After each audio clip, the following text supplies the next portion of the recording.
Hello and welcome to another episode of Gumzo Cybersecurity Podcast. Let's dig into a demonstration on exploits, how they're archived, how they're stored, and a real database of how exploits are stored and classified and their related vulnerabilities. So let's get into it.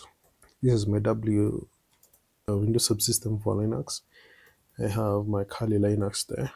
As I'm inside, I like working as the admin. Now let's try to reach to sploit search. Let me see. Search sploit. We are searching for. So we have a package that gives a command line interface to the DB for exploits. So when I click on it, you can see I have a couple of options here and examples at the very top.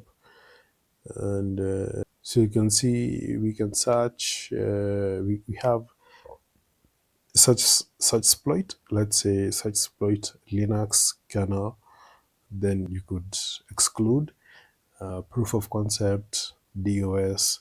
Then an example here you have exploit the T switch Oracle Windows. What does T mean?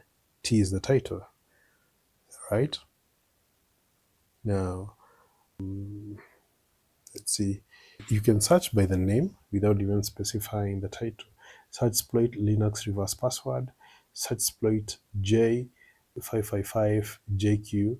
So JQ formats JSON output. It's a utility for that, and we will look at it.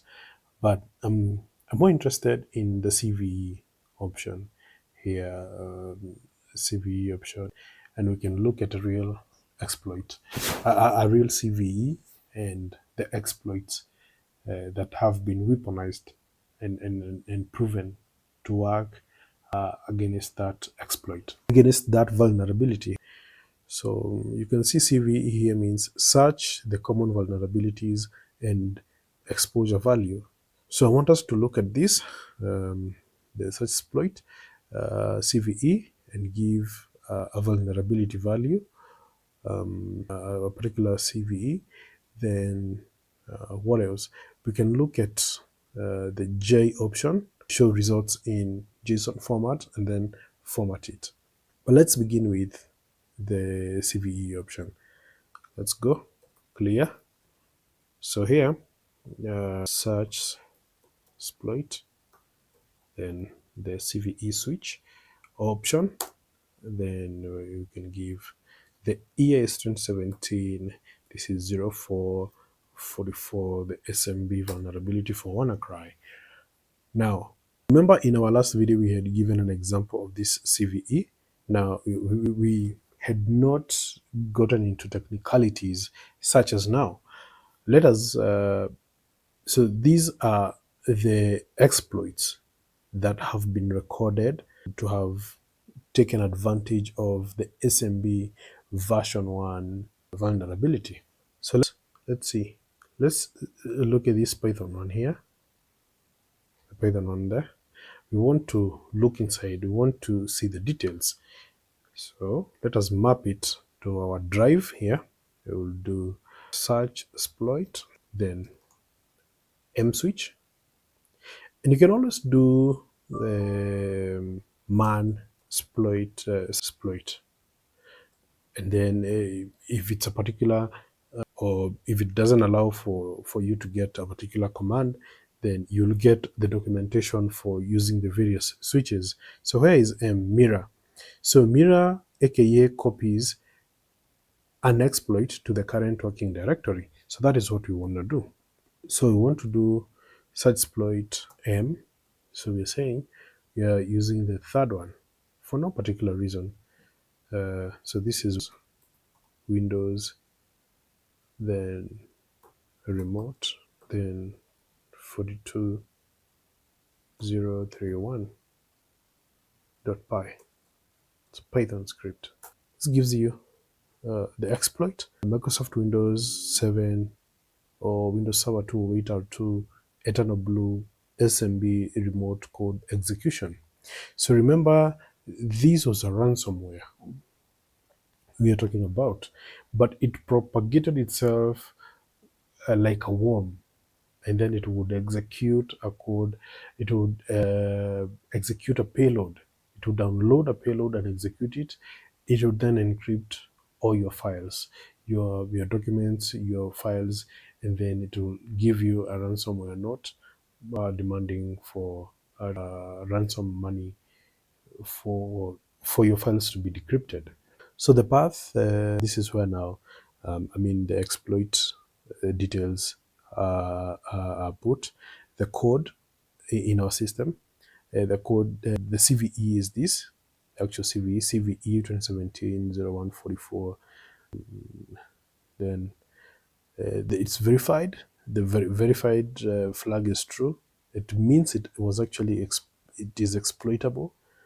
Then file type, it's a Python script. If you wanted now to view the actual vulnerability documented linked to this exploit, you can copy this. You can copy these. And now let me just open my browser here. So you can see here. Now the browser here has that URL now has the actual details regarding that particular exploit. So it's a Python file. You can see it has a shebang here. Then it imports the SMB library. It imports Park, Seize, Socket, and you can have a look at this that code.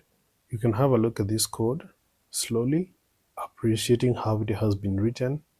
This is very neat, essential for a software researcher to be able to read code, to be able to tell.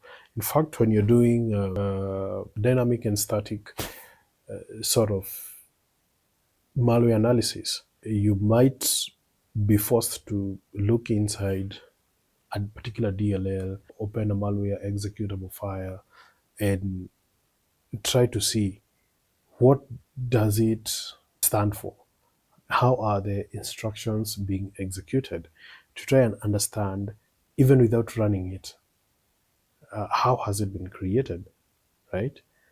So if you have something like this, so if you have a DLL that you need to reverse engineer, you may need to deobfuscate it and try to see whether you can read the code, right? So this is it. This is the exploit. Now remember, there was a vulnerability that was now weaponized using these kind of exploit. We can even look at something else.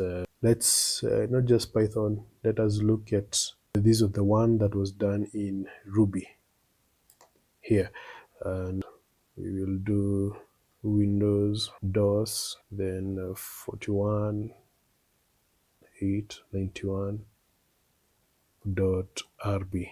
So you can see now this one says Windows SMB. SMB protocol essentially allows for Windows file system and resources such as printers to be shared.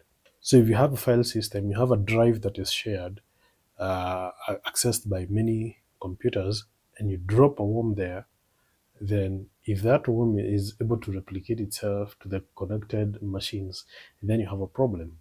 So this one tells us SMB remote code execution scanner, the payload done in Metasploit framework. Then what is this? You have the URL. So we look at that URL. So the CVE tags are here. These are CVEs that we can also try and look at. So it has been verified. The file type is a Ruby. Remember this, the file, the above one, the exploit above was a Python script. Now this one is a Ruby one. Now let's see this, what it stands for. Wow, you see the number of CVEs which are here, which are linked. So it has been verified. And this one, you can see this module requires Metasploit. Very interesting. As you will be looking at command and control, we will also be looking at Metasploit. So this one now you place it in Metasploit modules. This is a scanner, and you can use it now. You can package your payload using this particular code. Very interesting. Essentially, this now will show you how ransomwares, how their modus operandi, how they operate. The CVE, you can see the references there, the documentation from Microsoft, anything they have spoken about this particular exploit. You can see errors, how they are caught. Very nicely done code. I like it. Very low level. You can see here Windows 10 status invalid. The way they're handling errors. So, as a security analyst, you should be able to also have had a little bit of experience in writing software so that you're not always theoretical when it comes when things become really technical. You have no idea when we are talking about malware analysis, static analysis, dynamic analysis. How are you appreciating some of these concepts? So for the CVEs here, for 0144, yeah, this is what we were dealing with. If you click on that CVE, you go to the NIST database. Now, here we are at the exploit database. An exploit, remember, is weaponizing a vulnerability.